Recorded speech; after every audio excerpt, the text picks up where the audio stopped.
Another school day has ended at Dennis Franklin Cromarty High School. The 100 or so students, all Aboriginal, come here to learn from isolated northern communities, some of them at ages as young as 14. I'll show you how.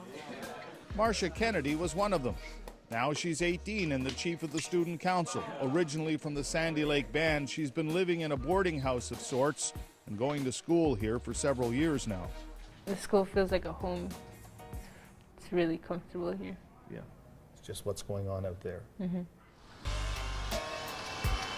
Out there in the city, she says, it can get ugly. Throw stuff at us and be like calling us derogatory names, and it was so horrible, man. It made me feel so sad. And lately, she says, it also feels dangerous. There's a lot of racism. It scares me. Like, I can't believe people are actually still like that. Where are we going?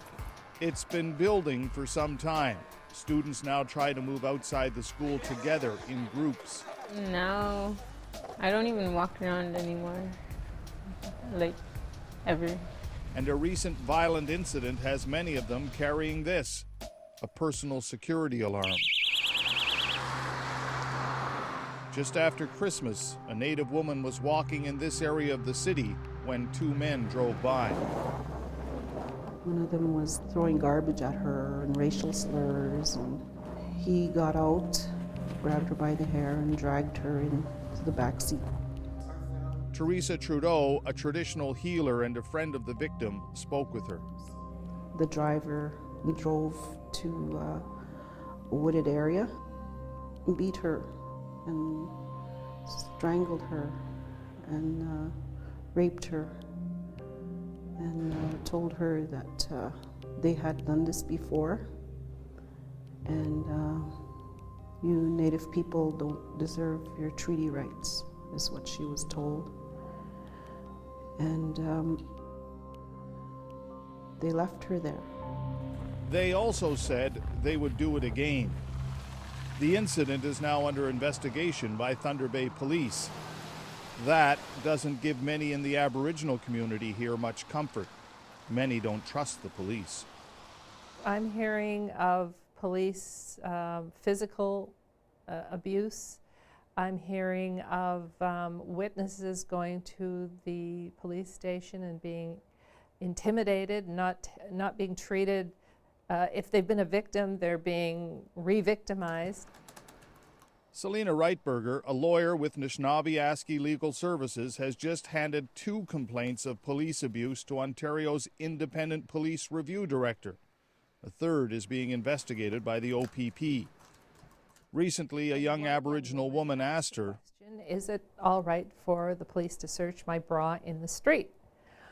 And of course the answer was a resounding no. And so she went on to describe how that happened, because she was recording what was going on, and the police officer thought she had put her cell phone in her bra and went and looked for it. Stories like this, and at this point none of them have been proven, spread like wildfire on social media. Watch each other closely and As the Idle No More movement and other anonymous groups target Thunder Bay Police online. The Thunder Bay Police, you have ignored the horrors of missing and murdered Indigenous women for the last time with impunity. What does the police chief think? It's difficult to be at the kind of the point of the spear of criticism. Right. Traffic surge, Chief J.P. Levesque rejects suggestions there is racial profiling on his force. This has always been a tough city to police, and that hasn't changed. It's still a tough city to be a cop in. He says his force deals with over 50,000 incidents a year, higher rates of alcohol and drug abuse than anywhere else in Ontario. It can be a tough town, but he says half-truths and misinformation spread online about the police and Aboriginals are blowing things all out of proportion. We're not, nor is any other organization, perfect. We have had issues in the past. We see things like this, and it's kind of snowballed into things coming out of the woodwork a little bit. I don't know, kind of nervous. I was speaking about this. This is one of the latest things to come out of the woodwork. A young man who is afraid of being identified speaking to the media. He says he was chased and harassed by the same two men who attacked the woman. While hiding in the bushes, he saw them grab her. They harassed her when they caught up to her, started throwing stuff at her, hit her, then pulled into the van, drove off towards County Park. But he hasn't gone to the police. Why? I'm paranoid of the police. I don't trust the police. Neither does Marcia Kennedy.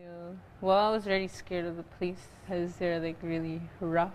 Now that I hear more people coming forward with these stories of them, I just feel more scared of them. Yeah.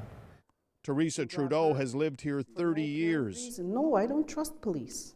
Not with my life will I trust a police officer in this city. Very few that I will.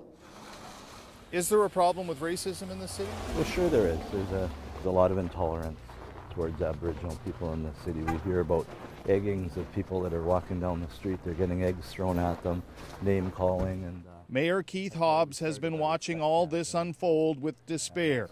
He was a cop himself here for close to 30 years, and he makes a candid admission. I made racist comments as a police officer. We've all done it. You know, you have to admit your faults, and we're just working on it. Move forward. Yeah. The mayor says now he spends most of his time trying to build bridges with the Aboriginal community. He worries about young Native kids being sent to live on their own in the big city.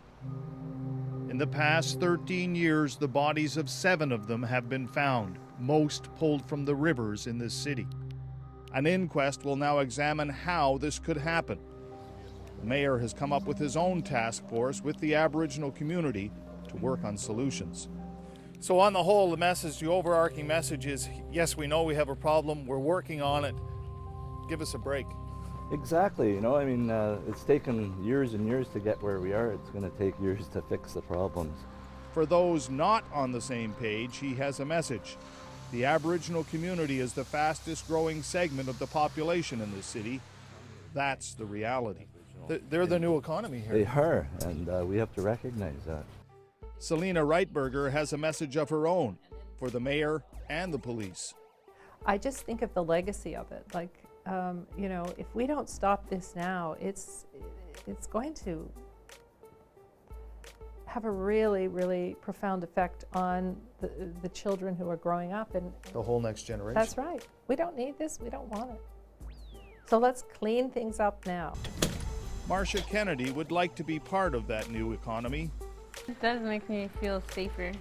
but not if she has to carry personal safety alarms. Almost 300 Native women here now carry one and can never walk the streets alone. Yeah, I'm never really alone. Ever. Thank you. She will graduate this year and wants to go to college here. At least she used to. Now, she's just not sure. Reg Sherren, CBC News, Thunder Bay.